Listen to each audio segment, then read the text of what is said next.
তো সকাল সকাল আমি রেডি হয়ে গেছি বেঙ্গলি মুভি ধূমকেতু দেখার জন্যে, যেটা আজকে রিলিজ করছে গায়। আমি তো হেব্বি এক্সাইটেড ছিলাম, কিন্তু এর টিকিটটা আমি গতকাল 13 আগস্টে কেটেছিলাম। রিমাইন্ডারও দিয়ে দিয়েছিল যে সকাল 7:50 তুই তাড়াতাড়ি যা। তো ফাইনালি আমি হলে পৌঁছে গেছি, এই দেখো। কিন্তু হলে পৌঁছে গিয়ে আমি দেখলাম কি আর এখানে কফি ফ্রিতে দিচ্ছে।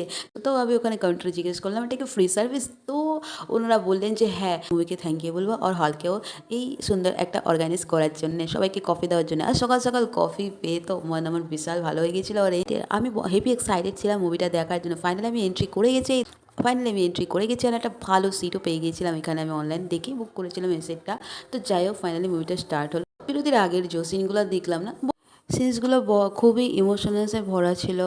মায়ের সাথে ছেলের কানেকশন, বাবার কানেকশন, ফ্যামিলি কানেকশনস, তারপর ওয়াইফের কানেকশন, মারা যাওয়ার পর ওয়াইফের খারাপ লাগা, এবং একটা মানুষ মারা গেছে সেটা সবাই জানে, কিন্তু দেব মানে একটা ছেলে হয়ে সেই জিনিসগুলো নিয়ে ইমোশনস নিয়ে ছবিটা বেশ ভালোই হয়েছে।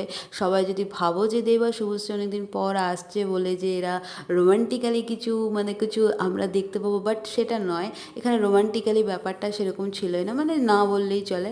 এখানে একটু টেররিস্ট টাইপের বইটা ছিল, যেটা কাহিনিটা ভালোই লেগেছে আমার। তবে তোমাদের একটা কথা বলবো, এখানে রুদ্রনীল স্যার যোগেশের যে ক্যারেক্টারটা প্লে করেছেন না, খুবই সুন্দর, এত সুন্দর উনি প্লে করেছেন না, দেখলে তোমরাও অবাক হয়ে যাবে।